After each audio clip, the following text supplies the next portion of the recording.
All right, so this video is just about different litter tender positions. So right now we're rigged for horizontal. This is ideal if we have a high directional. In this case we do. And in most cases, I'm not saying all, but in most cases I kind of want to start out this way where the litter is kind of flat, a little more uphill on the head is ideal. And where this is in terms of like my body height, anywhere between like level with my shoulders to kind of sitting in my lap. So anywhere in that range is ideal, and it's really dealer's choice, the rescuer's choice, whatever's most comfortable for them. And really, like, the whole job of the rescuer tending this litter, we're not doing medical interventions. So really all we're trying to do is to keep this litter from hitting the face or any objects or protrusions or overhangs. That's it. So that implies that we're going to have to kind of manipulate our bodies either above or below or off to the side as needed. And we may have to adjust the head and the foot bridles too. That's why having an adjustable 4-point bridle is like the bee's knees for kind of litter bridles. So right now, here, let me have that camera so you can see from my angle. So we have a flat wall. I'm kicked out against the wall. The litter's kind of right, kind of at my chest level. And this is ideal. This is kind of like, in most cases, where you'd want to start. But right down there, that's an overhang. So usually the commands would be, okay, rescue weight the system. Edge vector, in this case, they're just pushing it out. They're pushing the litter out, and I'm also pulling this litter out away. We've already checked our results in our high directional, we're okay. Ready on main? Ready on main. Ready on belay? Ready on belay. Down on both. Rescue ready? Yep, rescue ready. And so now I'm pulling away. Jan is pushing the litter away because we want to keep this litter away from the edge. We don't want it to hit. And as I come down, okay, stop. My feet are on the overhang. Okay, so we've made our edge transition. And now if you look, my feet are like, I can't really go any more down. So this is where I'm gonna climb above the litter and then get into the upper position right in here. And if this angle is too tight, I can always drop the head or the foot over, because everybody's body types are different. So like how flexible, you want your most flexible person, like a grease monkey, to be like your litter tender. Here, depending on where I'm at in the height, I need to get my legs up and seated right through here. If that's a problem, I can always adjust, and I'm gonna start with the head. So I'm gonna move over this way, and I'm gonna cant the litter a little bit. You can see the head, one of these head bridles going slack. So I'm gonna just maneuver slightly, right there, rotate the cam, and let that ride. And so it's much lower, right there. And then here, I'm gonna pull this toward me. That's slack, now I'm gonna let that ride too. And so you can't do that with Purcell's. I was able to lower the head bridle. Now she's in a slightly downhill position, but I've increased the space in order to get her like more flat and level. Now I can manipulate the foot bridle. Just like that. And now we're dropping the foot bridle out, just a little bit, right there. And now I'm gonna kick up. And here, I don't even have to climb up now. I can just stand on the litter and take my time and get my feet in. So I'm gonna choke up.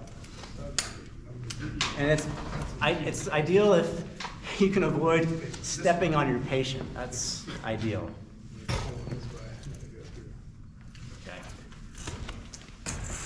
Okay, so now, the reason why I want to be in an upper position is so that I can kick the wall away, and at the same time, I'm going to grab this here, and I'm going to bring this further out. And now I'm ready for down again. So right here. Ready on main? Ready. Ready on belay? Okay. Ready on belay. Ready rescue? Downstairs? Rescue ready? Yep, Down downstairs. main, down belay. Okay. Are we still recording? Yep. Cool. Okay, so now you can see that the reason why I want to be in the upper attendant position on any overhang, again, we're in like a structural environment, but this could be in the mountains, like this could be an overhanging wall. I need to anticipate that, see it, stop, change my position with enough time So timing is everything. Okay, ready for down? And just kind of like overhanging rappels. This is kind of like what that is, because now I'm going to come back in right here, nice and easy, and let that rope go flush again. And right there, I'm going to say stop. Stop. And now I don't need to be in this position anymore, and I can kick myself out without hitting my patient, and put myself back into the original position I was in.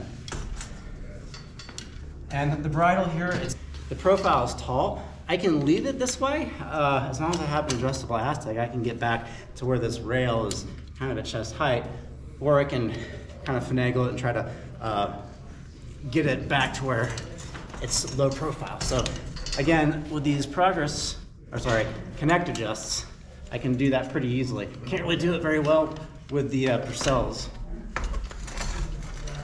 So that's pretty good there. I want to make sure that they're both the same.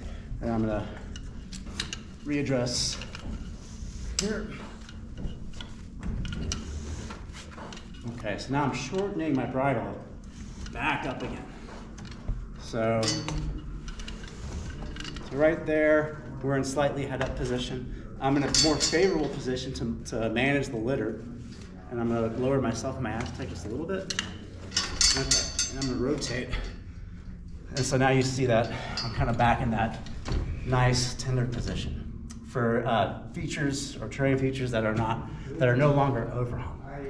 We're kind of on our way back up with the patient. So this is a hall, and if you look right here, this is our simulated overhang. And this is why it's really important to be in that upper position when we're hauling up, because if you can imagine, like if I'm not in that upper position to kick this litter away, her face can smash right into the undercut, and we're on a mechanical advantage system, so they're just going to keep hauling, and so we could cause some serious damage to the patient if we aren't careful. So this is why we really want to be in that upper attendant position on a haul when we're approaching an overhang. So let's get back by choking up.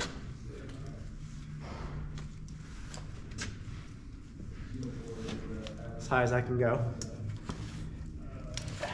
Kick my feet out. Try not to hit my patient. Okay, up.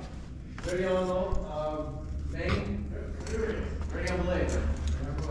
And as we come up, Raising. I want to be able to manipulate this, right? I keep my feet up. I want to make contact. Now there's no way that the litter or the patient is going to hit the undercut. So right there, I vector out with my feet. I keep going. I walk it up. And so right here, we can come back. Is that a stop? Yeah, at the stop. Because we've cleared the overhang. Now I can get back into my normal position. So, and that's all there is to it, kind of how to manipulate a litter in a horizontal orientation through overhangs and various terrain. You just have to imagine if we were out in like a mountainous environment. It doesn't really change the principle. So, okay, so we didn't have an artificial high directional. We made the edge transition vertically. In that case, it's the easiest thing for us to do. I can continue lowering vertical if it's like a straight face all the way down. It's really kind of dealer's choice at this point. But I don't have another video where I showed how to convert from vertical to horizontal. On my bridle, I'm just going to get the head bridle out of these carabiners. That just helped with the edge transition. But I want to bring this litter flat. So the way I'm going to do that is I'm going to rotate this out and start hauling on the foot bridle to get this thing